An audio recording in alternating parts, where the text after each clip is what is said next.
Aujourd'hui dans cette vidéo, on va voir quel est le meilleur objectif pour réaliser des portraits en photo et on commence juste après ça.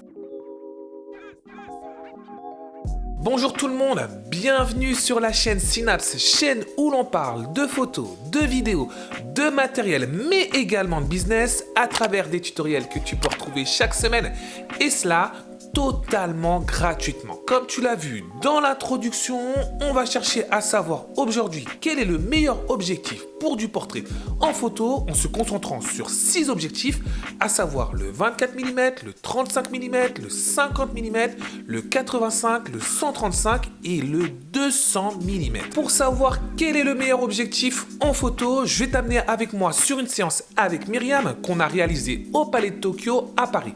Tu pourras notamment retrouver la vidéo lifestyle issue de ce projet juste ici.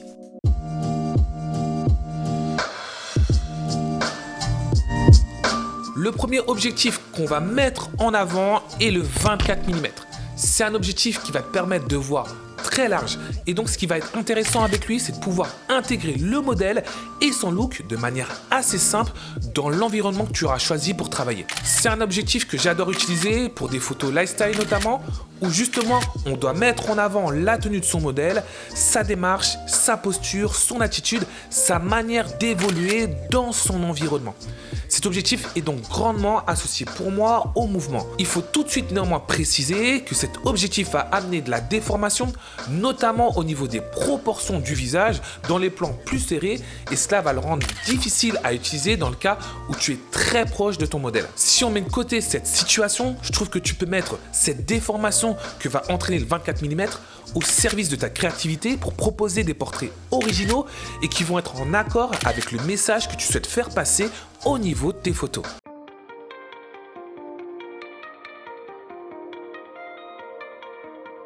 Le second objectif qu'on va regarder est le 35 mm. En toute honnêteté avec toi, c'est peut-être un de mes objectifs préférés, si ce n'est mon objectif préféré pour réaliser des portraits en photographie. La principale raison, c'est sa polyvalence. Cet objectif va te permettre d'aller chercher des plans larges avec une déformation beaucoup moins importante que celle entraînée par le 24 mm, mais également il va te permettre d'aller chercher des plans serrés avec une déformation dans ce cas-là qui est totalement acceptable et qui correspond en ce qui me concerne à mon style, à ce que je souhaite faire passer en photo. J'aime tellement cet objectif que j'ai investi dans un objectif fixe, un 35 mm 1.4. En plus d'être très lumineux et de te permettre d'avoir un excellent bokeh, cet objectif me force à bouger pendant mes séances, me force également à faire bouger mon modèle et donc à être créatif.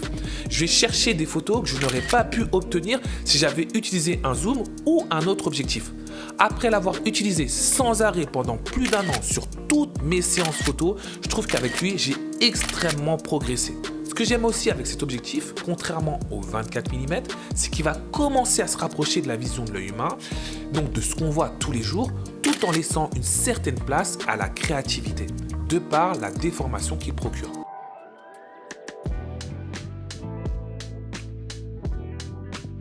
Le troisième objectif sur lequel on va s'arrêter, c'est le 50 mm. Il est très proche du 35 mm en termes de rendu. On va retrouver ici donc une certaine polyvalence avec la possibilité d'aller chercher des plans larges mais également serrés. Mais selon moi, on va se retrouver un peu plus à l'étroit qu'avec le 35 mm. C'est sûrement l'objectif que les photographes possèdent le plus et cela pour plusieurs raisons. Pour sa polyvalence, comme on vient de le voir, mais également pour son prix. En effet, quelles que soient les marques, c'est un objectif très abordable qui présente un rapport qualité-prix tout simplement excellent. Il est aussi beaucoup utilisé car c'est la focale qui se rapproche le plus de la vision humaine et dont le rendu est plus facile à interpréter et à prendre en main, notamment quand on débute en photo. En ce qui me concerne, je shoote moins au 50 mm car je me trouve trop à l'étroit avec lui et je lui préfère le 35 mm qui correspond plus à mon style et selon moi qui permet d'avoir un parti pris au niveau créatif beaucoup plus prononcé.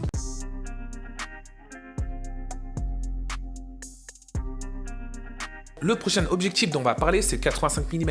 Il va te permettre très facilement d'avoir une séparation entre ton sujet et l'arrière-plan et donc d'avoir accès à des portraits de photos plus classiques où on cherche avant tout à mettre le sujet en avant.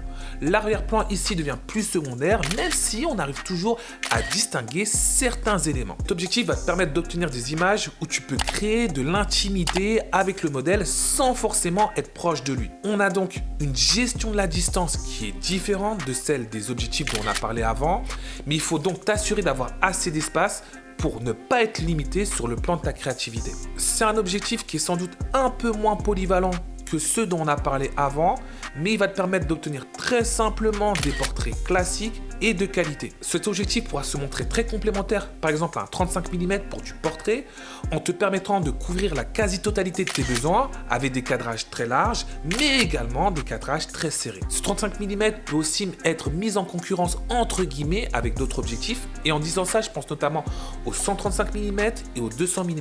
Le choix d'un objectif plus que l'autre va dépendre notamment de la distance que tu veux instaurer avec ton modèle, du type de cadrage que tu souhaites obtenir, mais également du rendu de l'arrière-plan que tu souhaites avoir au niveau de tes photos. En effet, là où avec le 85 mm, on arrive encore à cerner l'environnement autour de ton modèle, avec un 135 et un 200 mm, on va vraiment venir écraser l'arrière-plan. Le but, en les utilisant, est vraiment de venir cibler le modèle, notamment en faisant des gros plans.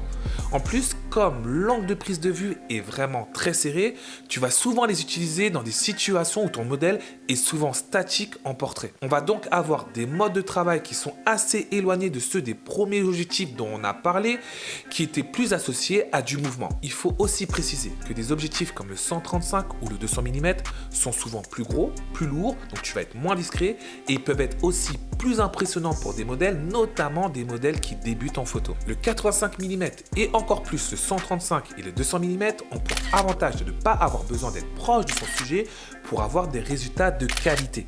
On lui laisse alors de l'espace pour évoluer, là où on peut se montrer plus envahissant avec des objectifs comme le 35 mm.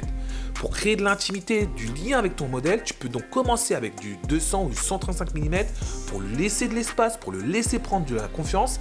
Et une fois que la connexion est établie, tu peux alors passer à des objectifs comme le 35 mm. Si on revient sur le 135 et le 200 mm, l'autre grand avantage de ce type d'objectif, c'est de pouvoir également travailler avec eux dans des endroits qui ne sont pas forcément de très grande qualité ou très intéressants. Comme on va venir compresser l'arrière-plan et qu'on va moins le regarder, tu peux travailler dans des lieux qui sont assez anodins. Par exemple, ici, j'ai travaillé au niveau d'un terrain de basket, mais également d'une aire de jeu qui n'était pas forcément extrêmement intéressante, extrêmement extraordinaire. Rien ne te laisse penser que je suis ici au niveau d'un lieu de sport, car je vais utiliser le 200 mm pour focaliser l'attention sur mes modèles.